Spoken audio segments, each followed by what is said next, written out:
आजकल हम सबको देशभक्ति के बड़े बड़े नारे सुनाई देते हैं, लेकिन असली देशभक्ति का मतलब क्या है? क्या सिर्फ शब्दों से कुछ बदल सकता है? क्या आजकल देशभक्ति का मतलब सिर्फ अपनी पार्टी को सपोर्ट करना हो गया है? क्या सच में देश की असली सेवा सिर्फ नारे लगाकर ही की जा सकती है? क्या हमारे नेताओं ने अपने पावर के लिए देशभक्ति का इस्तेमाल किया हुआ है?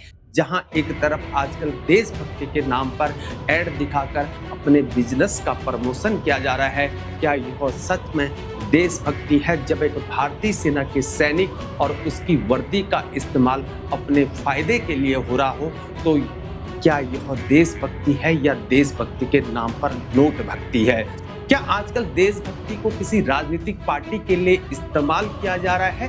क्या यह सच में देशभक्ति है या यह सिर्फ राजनीतिक भक्ति का एक हिस्सा है?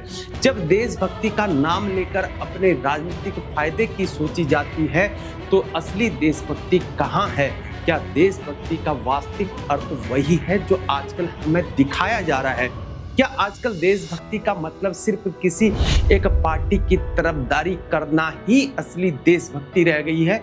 जो राजनीतिक पार्टी की भक्ति करे वो देशभक्त, बाकी सब राष्ट्र विरोधी हैं। आज हम बात करेंगे कि अपने सैनिकों और गरीबों, दलितों और एक विशेष वर्ग समुदाय के साथ जो हो रहा है, उससे सच में क्या हम कभी एक विकसित भारत बन पाएंगे? आज हम इस सवाल का जवाब ढूंढेंगे। अगर आप भी यह सोच रहे हैं या आप भी यह समझना चाहते हैं या आपको लगता है कि देशभक्ति का असली मतलब कुछ और है, तो यह वीडियो आपको जरूर देखनी चाहिए। जय हिंद दोस्तों, मैं हूं हीरा परिहार और आप देख रहे हैं देशभक्ति डायलॉग। चैनल को जरूर सब्सक्राइब करें व वीडियो को लाइक और शेयर करना ना भूलें। दोस्तों, आजकल हमें क्या देखने को मिल रहा है कि कई बार नेता अपनी सत्ता में बने रहने के लिए या चुनावी लाभ लेने के लिए देशभक्ति के बड़े बड़े दावे करते हुए दिखाई देते हैं, लेकिन जब बात कड़े फैसले लेने की आती है या जब असल में किसी मुद्दे पर बदलाव की आवश्यकता होती है, तो उनकी असल नीयत सामने आ जाती है। ऐसे नेताओं का उद्देश्य देश की सेवा नहीं बल्कि अपनी व्यक्तिगत या पार्टी की लाभ की तरफ होता है। वहीं आजकल मीडिया और सोशल मीडिया पर अधिकतर चर्चाएं, नारे और बयानबाजी होती है। अक्सर इन मंचों पर दिखाए गए शब्दों और नारी में भारी मात्रा में देशभक्ति दिखाई जाती है, लेकिन वास्तविक बदलाव जो आम जनता के जीवन में दिखाई देने चाहिए वो बहुत ही कम दिखाई देते हैं। लोग इसके पीछे छुपे हुए राजनीतिक, सामाजिक या व्यक्तिगत एजेंडों को समझने में चूक जाते हैं। लेकिन सच्ची देशभक्ति तो तभी सामने आती है न जब कोई व्यक्ति अपने कर्मों के जरिए दूसरों के लिए कुछ करता हुआ दिखाई देता है। किसी भी काम में ईमानदारी, निष्ठा और मेहनत केवल सेल्फ मोटिव के लिए दिखता है। उदाहरण के तौर पर जब एक नेता समाज में व्याप्त भ्रष्टाचार, असमानता और अन्याय को खत्म करने के लिए ठोस कदम उठाता है, तो यह उसकी असली देशभक्ति होती है। लेकिन आजकल अक्सर यह देखा जाता जा रहा है कि केवल देशभक्ति के नारों से ही काम चलाया जाता है। अगर देश में समानता और न्याय का सही तरीके से पालन नहीं किया जाता है, तो यह देशभक्ति का एक बड़ा विरोधाभास बन जाता है। जब नेताओं या अधिकारियों द्वारा अपने व्यक्तिगत लाभ के लिए लोगों का शोषण किया जाता है या जब किसी समुदाय को अन्याय का सामना करना पड़ता है, तो यह देशभक्ति के खिलाफ होता है। असली देशभक्ति यही होती है कि हम सबको समान अवसर, सम्मान दें, चाहे वे किसी भी जाति, धर्म या समाज या समुदाय से हों।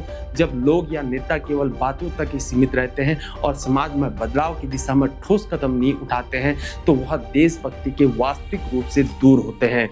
तो अब यह सवाल उठता है कि असल में हम किस दिशा में जा रहे हैं, जबकि हमें यह समझने की जरूरत है आज कि असली देशभक्ति सिर्फ नारे लगाने से नहीं आती है, यह हमें अपने कर्तव्यों को सही तरीके से निभाने से आती है। चाहे वे सरकारी अधिकारी हो, नेता हो, आम आदमी हो, बिजनेसमैन हो या नागरिक हो, हर किसी को अपने कार्यों से देश की भलाई की दिशा में कदम बढ़ाने चाहिए। देशभक्ति का असली मतलब तब होता है जब हम समाज में समानता, और न्याय को बढ़ावा देते हैं। जब हमारे देश में हर व्यक्ति को समान अवसर और सम्मान मिले और हर किसी के साथ न्यायपूर्ण व्यवहार किया जाए, तब हम सच्ची देशभक्ति को महसूस कर सकते हैं। आज हमें अपने व्यक्तिगत कर्तव्यों को निभाने की जरूरत है। जब हम अपने कर्तव्यों का पालन करते हैं तो हम वास्तविक देशभक्ति का उदाहरण प्रस्तुत कर रहे होते हैं। लेकिन आजकल क्या हो रहा है, कोई विपक्ष का नेता भी तभी आवाज उठाएगा पीड़ित के लिए जब उसका वोट बैंक उसकी तरफ खिंचता हुआ दिखाई दे रहा हो।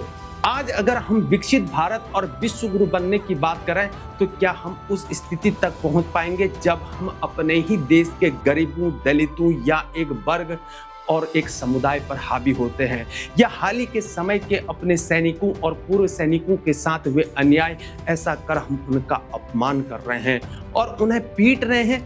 अगर हम सचमुच अपने देश को विकसित और विश्व गुरु बनाना चाहते हैं तो हमें हमारे लोगों, कम आय वाले लोगों को, दलितों को या एक विशेष वर्ग, समुदाय व सैन्य कर्मियों के साथ एक समान व्यवहार करना होगा।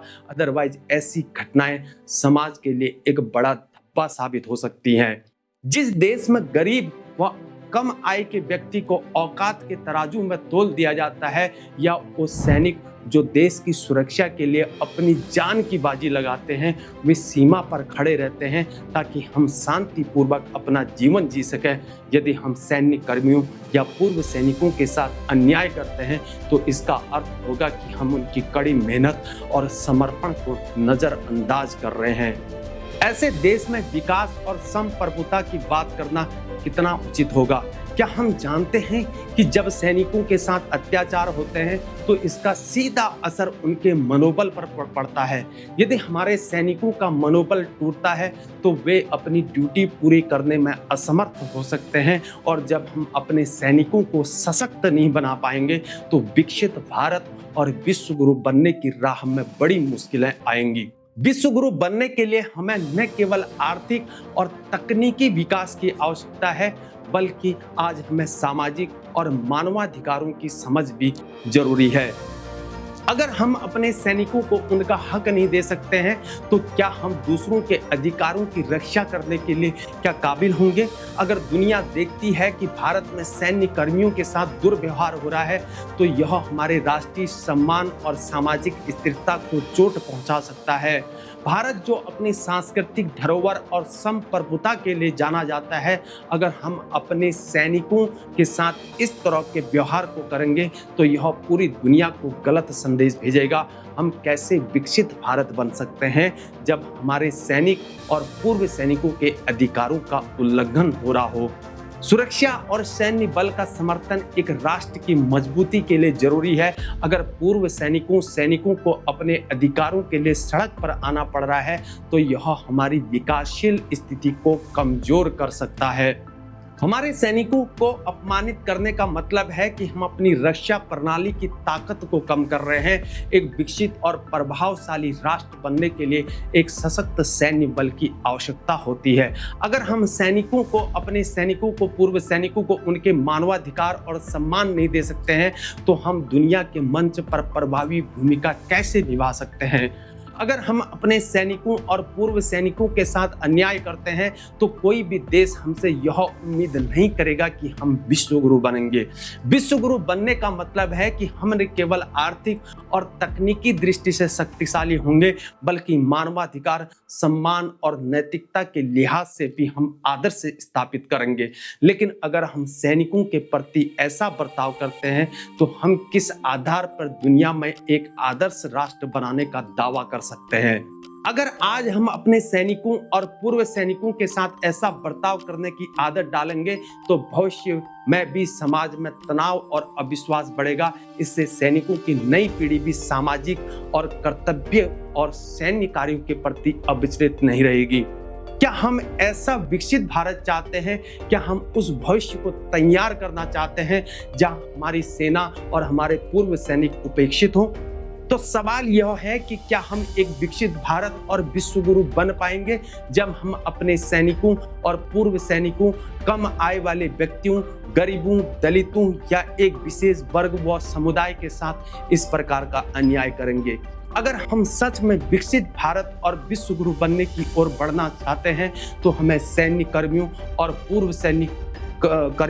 पूर्व सैनिकों, कम आय वाले व्यक्तियों, गरीबों, दलितों और एक विशेष समुदाय वर्ग के साथ उनके उचित सम्मान और अधिकार का पूरा ध्यान आज हमें रखना होगा। अगर हम ऐसा नहीं करते हैं तो हमें कभी भी विकसित और विश्व गुरु बनने का सपना पूरा नहीं कर सकते हैं।